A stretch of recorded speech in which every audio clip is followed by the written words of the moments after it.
मेरे प्यारे बच्चों आदाब। आज मैं फिर एक नए सबक के साथ आपके रूबरू हुआ हूँ। 5 क्लास के बच्चे ध्यान दें। उनकी उर्दू की किताब नफीस उर्दू से सबक नंबर 4 आज फिर पढ़ाऊंगा। देखिए, ये एक नज्म है। यहाँ देखिए सबक नंबर 4। इस के अंदर एक नज्म बयान किया गया है जिस नज्म का नाम है पानी। ठीक है, इस नज्म को हम पढ़ेंगे, आप मेरे पीछे पीछे पढ़ेंगे और इसको जुबानी भी याद करने की आप कोशिश करेंगे। कम से कम आप 10 लाइन जरूर याद करेंगे, यानी 10 अशार जरूर याद करेंगे। 1 2 3 4 5 6 7 उधर जो है 3 लाइनें और याद कर लेंगे। 3 लाइन्स यानी ये लाइन बोलने का मतलब है कि ये और ये दोनों मिला के एक बरकर। चलिए शुरू करते हैं, आप मेरे पीछे पीछे भी पढ़ेंगे।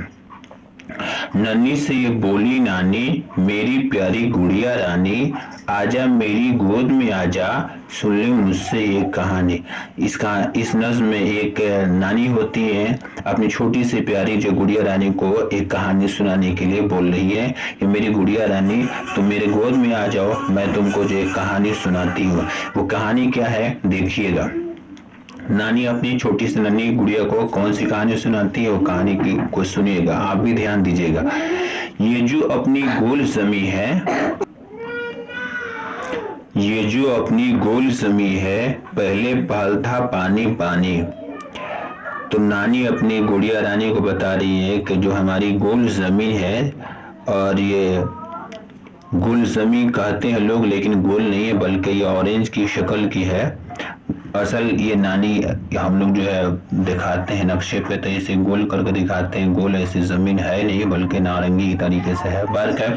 तो नानी कह रही है कि गोल जमीन जो हमारी जो है पहले पहल है, चारों तरफ पानी ही पानी था।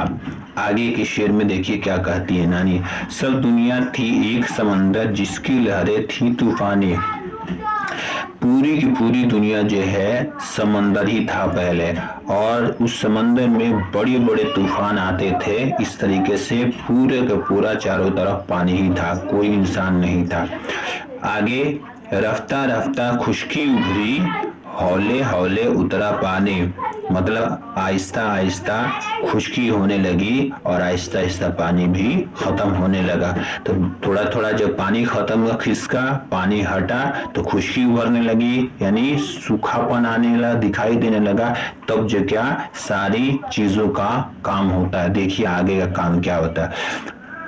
पेड़ पहाड़ चट्टाने सहरा, जंगल का जंगल हैवान, ये सारी चीजों का वजूद होने लगता है। धूप हवा और गर्मी सर्दी, खुशबू रंग खुशी हैरानी, ये सारी चीजों का वजूद होने लगता है। कि जब दुनिया का बनने का विषेमा होता है, स्टार्टिंग होता है, तो ये सारी चीजें वजूद में आने लगती हैं। नानी अपनी प्यारी गुड़िया को ये समझा रही है। आगे क्या बताती है वो देखिएगा। सारी चीजें हो गई पैदा, तब आई वो सुबह सुहानी। जब सब चीजें पैदा हो गई तो वो सुनहरी सुबह भी आई जिस सुबह का इंतजार था। जब अल्लाह ने हुक्म से अपने दिखलाने को अपनी निशानी, अल्लाह अपनी कुदरत की निशानी दिखाने के लिए इस दुनिया के अंदर क्या बनाए देखिए, बताती है गुड़िया रानी को नानी। हम जैसे इंसान बनाए खूब बड़ी नस्लें इंसानी। इंसानों को बनाया अल्लाह ने और इंसान की नस्ल एक के बाद एक बढ़ती गई और पूरी दुनिया जो है बनती चली गई। आगे तुमको सुनकर हैरत होगी मेरी प्यारी गुड़िया रानी। किस बात की हैरत होगी देखिएगा। हिस्से 4 करेंगे उसके, 1 है खुशकी 3 है पानी। अब कह रहे हैं पूरी दुनिया को के 4 हिस्सों में हम बांट देंगे, और 4 हिस्से में बांटने के बाद आप देखेंगे कि 3 हिस्से में पानी है, 1 2 और 3 हिस्से में पानी है और 1 हिस्से में पूरी दुनिया है। नानी जो अपनी गुड़िया रानी को ये समझा रही है। लेकिन इस्तेमाल के काबिल ज्यादा पानी नहीं है जानी, ज्यादा पानी को खर्च नहीं करना चाहिए और ज्यादा पानी है भी नहीं।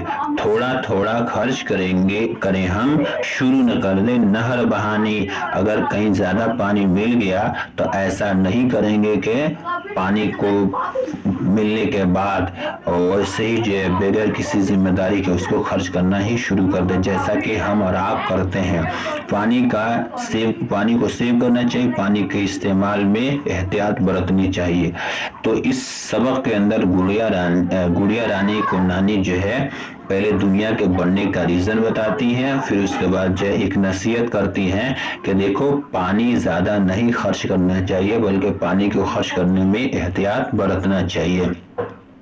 मेरे प्यारे बच्चों, ये तो ये नज्म हो गया, नज्म हो गई। इस नज्म को आपको याद करना है और नज्म के अंदर जो मुश्किल अल्फाज हैं वो आपको याद करने हैं। देखिए क्या है, रफ्ता रफ्ता, आहिस्ता आहिस्ता, हौले हौले, हल्के हल्के, वही सहरा, रेगिस्तान, जंगल, हैवानी, जानवरों का बरकर। ये तो आपका काम हो गया इस सबक से मुतालिक जितना काम। बाकी इससे मुतालिक जो सवाल जवाब है या मिसरे मुकम्मल करना है या जोड़ी मिलाना है, इस सब के सब जो हम आपको ये देखिए ये दिखा दे रहे हैं। यहाँ पे जो है ये सोचिए, बताइए और लिखिए, यानी क्वेश्चन आंसर है। ये मिसरे को उसकी शक्लों के तस्वीरों के साथ मिलाना है, वो हम बता देंगे आपको। और यहाँ जो है नज्म से वो मिसरे तलाश करके लिखिए जिसमें ये लफ्ज दो बार आए हैं, रफ्ता रफ्ता, हौले हौले, थोड़ा थोड़ा। जिस मिसरे के अंदर, जिस लाइन के अंदर ये लफ्ज है उसको लिख देना है यहाँ पे। अब यहाँ पे दिया है, इस मिसरे को गौर से पढ़िए और इस मिसरे को गौर से पढ़ने के बाद बताया इन मिसरों में हर लफ्ज से किसी न किसी खूबी का इजहार होता है, जैसे धूप, हवा और गर्मी, सर्दी, खूबी का, अच्छाई का या बुराई का। तो एक ग्रामर भी बता दी है आपको इसमें, जिन लफ्जों से किसी की खूबी या खामी जाहिर उससे सिफत कहते हैं। आप भी दी हर इसम के साथ नज्म सिफत तलाश करके लिखिए। गुड़िया, नन्ही गुड़िया, ठीक है।